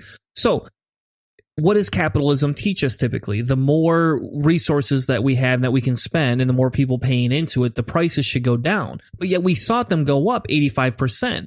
So more people are using these services. The cost went up but yet it didn't float with inflation. Now, again, is this a minor, small piece of the pie of everything we're talking about? Yes. And it's not the largest piece of the pie here. But that's huge, Hanna. I mean, it's like saying if everybody started buying iPhones, instead of them being $1,000, now they're going to be $1,700 because the iPhone company's like, oh, hey, more people are buying them so we can make even more money, even though our costs to make them are going to go down because we're going to be buying more parts to make these things with. Well, the iPhone thing, I'm curious whether or not the price of the phone goes down significantly or not, because they constantly have to try to make the best phone, and it's expensive to make the best phone. With the outpatient stuff like this and an increase in 85% of spending on that does not entirely surprise me, because if you think about the technology that we're doing in outpatient procedures now, I mean, you can have some pretty serious surgeries and be out of there by the end of the day now. The technology we're using is so incredibly advanced compared to what it used to be. So that new technology still pushing the edge, still costs a ton of money, and it's easier to do outpatient stuff than a lot of things used to be. There was no laparoscopic surgery. 3 little slices, they go in there and fix something and poof, you're done. Your knee's rebuilt or whatever. So outpatient, I can see that increasing. The inpatient stuff, it's more complex. It's more difficult. There's, more, advanced ways of curing things like cancers and stuff. So that price, I would expect to increase as well. But the thing that it's like what you're saying is that the overall profit margin on these types of things isn't maintaining with inflation. And so somebody is getting more of the pie. There's a profit margin that's maintaining. And so where is this money going? It's not going into reducing the cost. And as far as pharmaceuticals are concerned, we hear all these stories about people gouging the prices. And so we as consumers are just not seeing, the social benefits of the trickling down of all of these major corporations that are getting all this money from our healthcare systems. We're not seeing that come down and benefit us too much. We're seeing them fight tooth and nail to reduce the cost and any kind of price sharing or price and price fixing to try to give the best deal to the most people. It's all about making the most money. So if we looked at the increase, let's say across all health conditions and ages and everything, the greatest annualized growth rates were in emergency department care and retail pharmaceutical spending, 6.4 and 5.6 respectively, right? Wow. Of the overall pie. So those conditions with the greatest absolute increase in in spending inside of there. So the ones that increased the most was diabetes care. Now, some of that, if you think about it, some of that's due to a lot of research that goes into it, is due to the pharmaceuticals. We have a little bit better technology, and we'll touch on that in a second here. But if you think about that, certain diseases are costing us more because it's newer technology, it's newer things that we're able to cure. Think about when polio came, the cure for polio came. I'm sure that costs a lot of money. But now if we have to cure polio, it's probably very cheap. Well, it might not be because I guess we don't have to cure it anymore. But, for a while, you would see that downswing again. Well, when polio first came out, Jonas Salk had the ability to patent it and essentially make millions of dollars. But instead of doing that, he did the altruistic thing. He did the thing that would help the most people throughout the world, and he just gave it away. He made it the intellectual property open source, so to speak. And so that's an example that we don't see those kinds of examples, that altruistic behavior of these, the healthcare industry or something like that, where they have this opportunity to make things better for everyone. We don't see that typically. Yep. And so this is a great example of, all the information being there with the politicians possibly being able to use this information to make things better for everyone. And we just don't see them using data like that. Like, it would be great if somebody would come out and say, this is the reason we're making these healthcare cuts, because we're seeing these increases here and we're seeing these increases here. And this is price gouging. They're cheating and they're gouging the government. And so we want either to put a restriction on or whatever, but they're not giving us this data and then saying what they want. They just say, we need to repeal it. Well, why? Because it's bad. I mean, that's what it feels like they're saying. Like, if they would come out with some of this data that we have here and just say, this I agree with, this I don't agree with, I would respect them so much more. Even if I don't agree with them, I would just respect them so much more. Yeah, exactly. Because, pharmaceutical costs for diabetes that was the highest increase. And I'm not going to say it's because they're making, let's move away from that for a second. Let's not go, well, it's because they're price gouging and making all this extra money. Let's move away from that. We could just say that diabetes medicine is more readily available. You're able to be treated for this a lot easier. It's something that's, goes a little bit more into, it's more available for people to get, right? That alone allows for that increase. Now, the second largest, again, if we annualize it across all conditions, was lower back and neck pain. And guess what was the highest cost inside of there? Technically, they said ambulatory care, but again, it goes back to really it's the inpatient care, because now we're doing more for back pain and neck pain than we did before. Again, it goes back to, think of it in the 50s. What was the mentality? You just live through it. Shut the heck up. Go back to work. Now we're saying, well, hey, wait, these people are only living to 60, 65 years old who are working as slaves inside of manufacturing facilities. Maybe we should look into this a little bit more. And regulations have changed, forcing the insurance company's hand a little bit. Mm-hmm. Also, the treatment of hypertension, which is like, what's one of the number one killers? Yeah, in America is heart disease. So the treatment of that has been really high for that. Now, in this case, they actually looked at it, and basically ambulatory care obviously was the highest one. And they said it's because more of the service utilization for ambulatory care than actually, the price gouging or intensity. They did turn around, though, and say the services that actually were the second highest driver versus severity of price and intensity. Whereas if you look at the actual, the price gouging is what I'll just call it price gouging. In lower neck and back pain, price gouging for inpatient care was outrageous. And again, going back to diabetes, price gouging was, not quite as bad, but about half of what the pharmaceutical issue is. So just those three right there, you could kind of say, hey, okay, our healthcare needs are changing. If we make it more readily available, there is going to be some sort of increase. But the big thing is we should be looking at the ones, again, if we Pareto this, we said, okay, service, price, and intensity. Why does inpatient healthcare for lower neck back pain cost so much for inpatient care? That's what we should be looking at. That's what we should be analyzing, because how can we reduce that cost to reduce healthcare costs to insurance companies and to the end user? Same with diabetes, pharmaceuticals. And I have a quick story. I have a friend whose husband is a certain type of diabetic, and I don't remember what it is. The way his medicine costs him was like $300 a month for his insulin. Yep.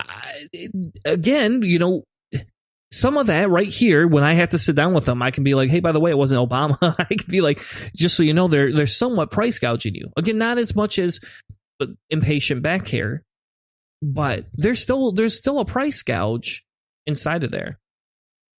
Oh, definitely. Now, if you go down to the next one, the next figure that they kind of, they kind of talk about some of these other things, right? They talk about standardizing healthcare spending and increasing, over age and sex standardization, and they kind of actually show you a chart where, they look at, people who are getting older and where does it fall on the intensity list? Well, emergency care for people in their, in between 38 and 56, again, is rising, urinary diseases. Yeah. I don't know why that's rising, the amount of percent changed, it goes up again, hyperdilemia. I don't know what that is. I'm not even I'd have to see it. Anyways, but what my thought is on those things. So it's like the things that you're not really expecting to be going up are going up, I would say, because there's a lot more monitoring processes that go out. So even if someone who doesn't go to the doctor very often, it's high cholesterol treatment. Okay, it's really easy for someone to just kind of, hey, just do the works on it, doc. And the doc will be like, plug, and send data off to whatever. And they can test 20, 30 different things in one little blood sample, one little urine sample, one little swab of your cheek. I mean, they can do a ton more really quickly compared to what they used to. So the prevalence of certain diseases and the prevalence of certain things, I don't really see that as being something that it's not increasing because people are less healthy. I think it's just more than likely that we're actually able to find these things. Diagnostics tools are really, really good now. And so a lot of these things are things, the increase in technology is something that's increasing the ability of healthcare to find all of this stuff. And we're recording all that stuff now. We obviously couldn't do it back in the day, so we can't really compare very well. But if they took a study like this, and let's say they compared it with Mexico, and they compared it with Canada, and they compared it with the UK, and they compared it with Italy, and you know what I mean? Like, all of those countries, if you looked at their overall data like this, their overall numbers on what they have, and you look at the totals of the costs, and you look at how their healthcare system is set up, that would tell you. So, like, what's the prevalence of this? Okay, well, what are the main diets of your country? Okay, all of these data points, and say, like, well, Americans eat a ton more fatty and processed foods, and they have much higher dietary concerns. They have much higher occurrence of things like diabetes, type 2 diabetes, and they need insulin and all those types of things. Like, if we can do comparisons between that. So, like, this is a great chunk of data, but it also should be a starting point for comparison to other industrialized nations in the world. Just real quick, that insulin thing that you were talking about, like the $300 or whatever, the price to make insulin is insanely cheap. In 1990s, Medicaid paid $2.36 to $4.43 per unit of insulin. And now in 2014, the most recent, the prices have tripled since then. It's $400 a month for a century-old drug. It's really easy to make this stuff. There is no new cost of innovation or whatever. Like, this is just a moneymaker. Everyone needs. There's tons of diabetes medications that's needed, and they use this as a driving force to just keep the cost, to pay off stuff. So it's called price fixing. And the whole market gets together and. That's an example of, where these costs could be driven up specifically by private industries. And so taking this data, comparing with other countries, and then looking at how their healthcare systems are structured. So if it's like the United States, it's privatized healthcare versus the UK, which has the National Institute of Health. It's NHS, I believe it is. I can't remember exactly what the UK one is, but they have a socialized medicine program. So, like, doing the comparison with all of this great data and comparing to other countries is where I really think we would be able to see something. So, like, that's something that maybe I think we should return to this with a comparison between countries and see where we are as far as spending as percent of our GDP and everything, because I think that would give a little bit clearer picture as to whether or not we're really being hosed by the elites who own the pharmaceutical and the healthcare industry or not. And I would agree with you because, as you look through all these different graphs, like we got super specific, right? We went into a little bit more depth. If you just back out and go to the higher level and say, okay, if we just look at just factors, what is the highest factor throughout everything if you added them all up together? Service, price, and intensity. Again, you want to call it price gouging. I'll be a little bit more conservative here, I guess, and not call it price gouging, but there's larger price increases than population factor. The population size was the second highest, in fairness, is the second highest factor, and but it's only half of what they found in the cost increase from the services. So our population did create $300 billion of spend increase. It was a there was 600. What is that? Well, there's like 995 billion or something like that. Yes, there's 931 or 951 billion. But what I'm saying is, out of that, if we added it all together, roughly around 300 billion was associated, again, at a high macro level with population size, whereas it was almost 600 billion associated with service price and intensity. So the prices went up. You know, again, if we macro level, when we took we break it down and say, okay, well, now inside of there, what are all these different services? Well, service price and intensity had the greatest impact on inpatient care and ambulatory service, even oversight of pharmaceuticals. So you and I do harp quite a bit on pharmaceuticals. We do, but this is actually telling us, if we take a macro level view, that the inpatient care is the larger portion of that service price and intensity change.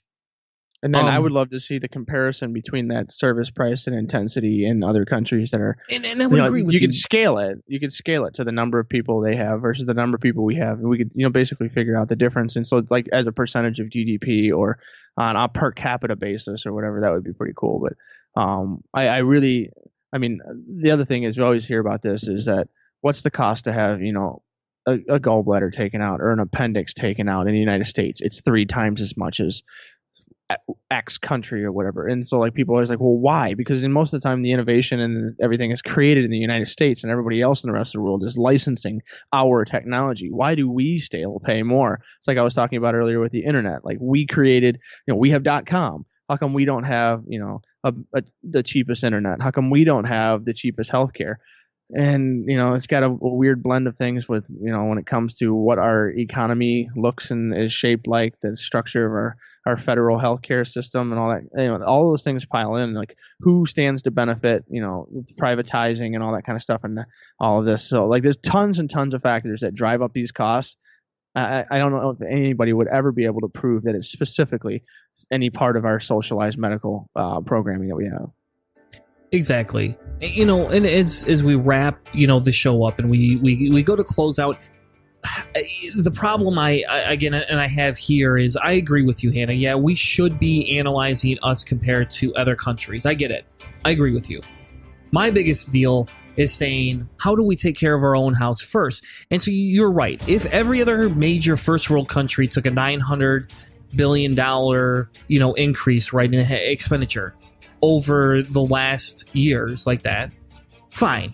This is a moot point in some fairness. But it doesn't mean that you still wouldn't analyze and look at your own house. You would say, okay, hey, we're exceeding our actual inflation rate. We're exceeding this. Yeah. In my world, in my manufacturing life, the first thing that I'm going to do is I'm going to go, okay, where can I decrease my costs, and what are the factors behind them? And the problem is that nobody's doing that. Nobody's turning around and actually doing these different things and making these different things happen because they don't care or they don't want to know. Because if they do that, what does that mean? They're going to then have to change. They're going to have to figure out, how are we going to, do these things differently and not make quite as much money? So, when I kind of riled you a little bit earlier, Mr. Hanna, about all of the inpatient care and costs and stuff like that and all the pharmaceuticals, to a point, it has its merits because of the fact that we're seeing our pricing go up, but we're not seeing our services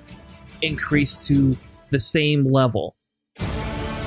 I don't know what the solution is, folks. All I can tell you is that, to me, this tells me right here it's not Obamacare specifically that is creating the price increase. It is the fact that they're charging more now that they have more people within the system. That's what I feel. Prove me wrong. Send me an email at cellardoorskeptics@gmail.com. We'll be next week with another amazing episode right here on the best podcast in Grand Rapids. Have a good night, everyone. You've been listening to a presentation of Cellar Door Skeptics. Check us out on Spreaker, cellardoorskeptics.com.